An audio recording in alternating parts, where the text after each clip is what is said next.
राम को हृदय में पधराने के लिए अयोध्या या चित्रकूट चाहिए। राधा और कृष्ण को हृदय में पधराने के लिए हृदय को वृंदावन बनाना पड़ेगा। और श्री चैतन्य महाप्रभु को हमारे हृदय में पधराने के लिए हमारे हृदय को श्रीवास आंगन बनाना पड़ेगा। हमारा हृदय श्रीवास आंगन हो जाए और इस हृदय में श्रीवास आंगन की तरह निरंतर कथा कीर्तन होता रहे। श्री चैतन्य महाप्रभु अपने घर पर साधु संतों की सेवा, अपने घर पर सत्संग, अपनी कोई परवाह किए बिना जब श्रीवास पंडित कर रहे थे, श्री चैतन्य महाप्रभु उन पर बहुत प्रसन्न हुए और प्रसन्न होकर कहते हैं कि श्रीवास, मैं तुझे वरदान देता हूं कि लक्ष्मी यदि भिक्षा करे नगरे नगरे, एक बार महालक्ष्मी को दर दर पर भटकना पड़े, भीख मांगना पड़े, लेकिन तुम्हारे जीवन में कभी दरिद्रता नहीं आ सकती।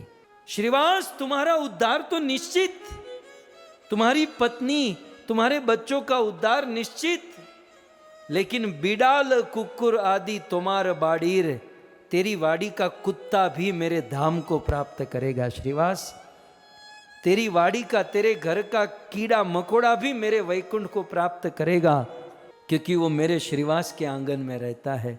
मैं तुझे इतना प्रेम करता हूं। भगवान उस भक्तों को बहुत प्रेम करते हैं जो भक्त अपने घर पर सत्संग करते हैं, कथा कीर्तन करते हैं, साधु संतों की सेवा करते हैं। रोज श्रीवास आंगन में कीर्तन होता था। एक दिन क्या घटना घटी, श्रीवास पंडित का एक पुत्र था, कई दिनों से बीमार था, वेदों के द्वारा इलाज चल रहा था। श्रीवास पंडित को कहा गया कि पुत्र बीमार हैं तो कहीं और संकीर्तन करें। बोले नहीं नहीं, चिंता मत करो, संकीर्तन हमारे घर पर ही होगा। पुत्र अंदर सोया हुआ है और यहाँ पर श्री चैतन्य महाप्रभु आए, कीर्तन करने लगे। कीर्तन के बाद श्रीवास श्री चैतन्य महाप्रभु को पंखा डाल रहे थे। उतने में अंदर से इशारा करके मालिनी देवी ने श्रीवास को बुलाया। श्रीवास जैसे तैसे नजर चुराकर किसी को पंखा जलने की सेवा देकर अंदर के कमरे में गए और मालिनी देवी रोने लगी। बोले क्या हुआ? बोले हमारे पुत्र की मृत्यु हो गई। श्रीवास ने कहा धीरे धीरे, इतना जोर से मत बोलो। बाहर श्री चैतन्य महाप्रभु कीर्तन कथा रस ले रहे हैं और कहीं हमारे पुत्र के मरने से इस खबर से महाप्रभु का कथा कीर्तन रस टूट न जाए। और देवी चैतन्य महाप्रभु के सुख पर ऐसा एक नहीं, ऐसे सैकड़ों पुत्र बलिहार। इस प्रकार से श्रीवास ने अपनी पत्नी को शांत किया। बोले कीर्तन हो जाने तो फिर हम देखते हैं। श्रीवास बाहर आए, फिर से हाथ में पंखा लेकर खड़े रह गए। महाप्रभु कीर्तन प्रारंभ किए। कीर्तन करते हुए श्री चैतन्य महाप्रभु तो अंतर्यामी। महाप्रभु ने कहा कि आज कीर्तन में आनंद नहीं आ रहा है। श्रीवास बताओ कोई गड़बड़, कोई प्रॉब्लम? बोले कोई प्रॉब्लम नहीं प्रभु, टू बी कंटिन्यू। नहीं नहीं, आज कुछ तो प्रॉब्लम है। श्रीवास तुम्हारा बेटा कहाँ है? बोले वो अंदर सो रहा है, आप कीर्तन कीजिए। नहीं नहीं, मैं तुम्हारे बेटे को देखना चाहता हूं। श्री चैतन्य महाप्रभु अंदर जाकर देखें तो श्रीवास पंडित के पुत्र की मृत्यु हो चुकी है। श्री चैतन्य महाप्रभु की आंखों से जार जार अश्रुधारा। श्रीवास, इतनी सेवा, तेरा इतना प्रेम कि तेरे बेटे की मृत्यु हो गई, फिर भी हमें नहीं बता रहा है, हमारे सत्संग को नहीं रोक रहा है, कीर्तन को नहीं रोक रहा है। श्रीवास तुम चिंता मत करो। चैतन्य महाप्रभु श्रीवास के उस पुत्र को अपने हाथों में लिए और उनके कानों में हरिनाम मंत्र क्या, प्राण फूके और वह पुत्र कूद कर खड़ा हो गया, हरि हरि ध्वनि करने लगा।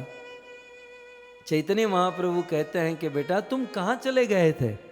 बोले मुझे भगवान के पार्षद लेने क्योंकि यहाँ कीर्तन चल रहा था और कीर्तन सुनते हुए मेरे प्राण निकले हैं, तो मुझे लेने के लिए भगवान के पार्षद आए।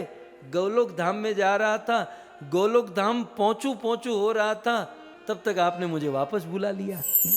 चैतन्य महाप्रभु श्रीवास पंडित और मालिनी देवी की ओर देखते हैं कि बताओ अब क्या करना है। आप चाहो तो मैं इसको जीवित रखूं, आप चाहो तो इसको यहीं रखो। श्रीवास पंडित मालिनी देवी ने कहा कि अब हमारी कोई आसक्ति नहीं है, ये वैकुंठ गौलोक जा रहा था तो हम क्यों रोके। चैतन्य महाप्रभु ने उस पुत्र को कहा कि बेटा तुम्हारी उम्र बहुत छोटी है, तुम कहो तो मैं तुम्हें जिला दूं, तुम्हें और अधिक इस संसार में रख लूं। लेकिन श्रीवास पंडित का बेटा भी बुद्धिमान था। जैसे राम जी के गोद में मस्तक रखकर जटायु ने कहा, और जैसे बाली ने भगवान रामचंद्र को कहा, राम जी ने जटायु और बाली दोनों को कहा कि तुम रुक जाओ, मैं तुम दोनों को जीवित कर दूंगा, तुम्हारे पंख ला दूंगा, तुम्हारे प्राण भर दूंगा।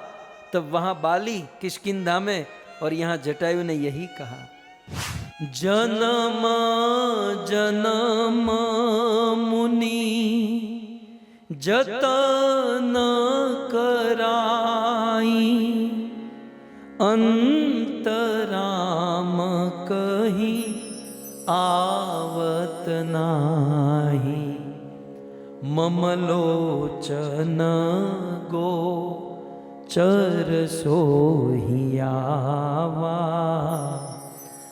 बहुरी की प्रभु यस बीन ही बनावा। प्रभु आप मेरे आंखों के सामने हो, आपका दर्शन करके मैं मेरे प्राण को त्यागूं, आपका नाम लेकर आपकी स्तुति करके मैं प्राण को त्यागूं, आपके समक्ष प्राण को त्यागूं, आपके हाथों से मेरी अंत्येष्टि क्रिया हो। जो सौभाग्य आपके बाप को नहीं मिला वो आज मुझे मिलने जा रहा है, और ऐसी तक, ऐसी अपॉर्चुनिटी में छोड़ दूं। प्रभु इस समय यदि मैं आपके हाथों से जीवन मांगू तो मेरे जैसा मूर्ख कोई नहीं। जन्म जन्म मुनि जतन कराही, करोड़ों करोड़ों जन्म तक बड़े बड़े मुनि महात्मा यत्न करते हैं कि मृत्यु के समय राम का नाम हमारी जीवा पर आ जाए, लेकिन साक्षात राम हमारे सामने खड़े हैं।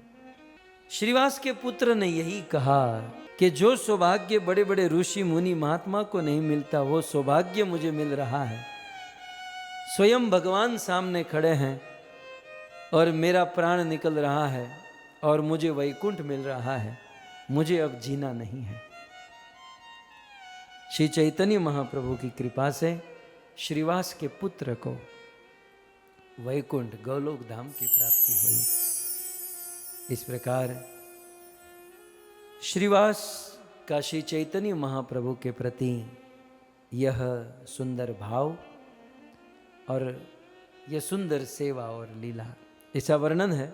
श्री चैतन्य महाप्रभु जब सन्यास ले लिए तो सन्यास के बाद श्रीवास नवद्वीप से चलकर जगन्नाथपुरी जाते थे। बहुत सुंदर भोजन सामग्री इत्यादि लेकर श्री चैतन्य महाप्रभु के लिए, राम को हृदय में पधराने के लिए अयोध्या या चित्रकूट चाहिए। राधा और कृष्ण को हृदय में पधराने के लिए हृदय को वृंदावन बनाना पड़ेगा, और श्री चैतन्य महाप्रभु को हमारे हृदय में पधराने के लिए हमारे हृदय को श्रीवास आंगन बनाना पड़ेगा। हमारा हृदय श्रीवास आंगन हो जाए और इस हृदय में श्रीवास आंगन की तरह निरंतर कथा कीर्तन होता रहे, श्री चैतन्य महाप्रभु प्रकट हो जाएंगे। श्रीमद् भागवत के चौथे स्कंद में अंत में यह बहुत सुंदर कहा गया कि गृहेषु विशताम चापी। भले हम लोग गृहस्थी में रहे, गृहस्थी में बहुत प्रकार की जिम्मेवारी, अनेकों प्रकार के दोष भी होते हैं, लेकिन गृहस्थी में रहकर भी पुंसाम कोई मनुष्य यदि एक्सपर्ट हो जाए, कुशल कर्म नाम, गृहस्थ में रहकर यदि आप कुशल हो जाओ, एक्सपर्ट हो जाओ। क्या एक्सपर्टाइज है, क्या कुशलता रखनी है? मत वार्ता यात यामानाम। गृहस्थ में रहकर भगवान स्वयं कहते हैं कि यदि कोई व्यक्ति मेरी वार्ता, मेरी कथा श्रवण करता है तो न बंधाय गृहा मताः, वो कभी भी घर गृहस्थी के बंधन में नहीं फंसेगा, वो कभी भी घर गृहस्थी के कर्म बंधन में नहीं बंधेगा। मत्ता, ये मेरा मत है। इसलिए प्रत्येक गृहस्थ को चाहिए कि गृहस्थी में रहकर मत वार्ता यात यामा नाम, मेरी वार्ता, मेरी कथा मेरे कीर्तन में रहे। और हम गृहस्थी को, गृहस्थी में रहकर कथा कीर्तन करने के लिए हमारे आदर्श हैं श्रीवास पंडित। तो ऐसे श्रीवास पंडित का चरित्र आज हम सब ने श्रवण किया।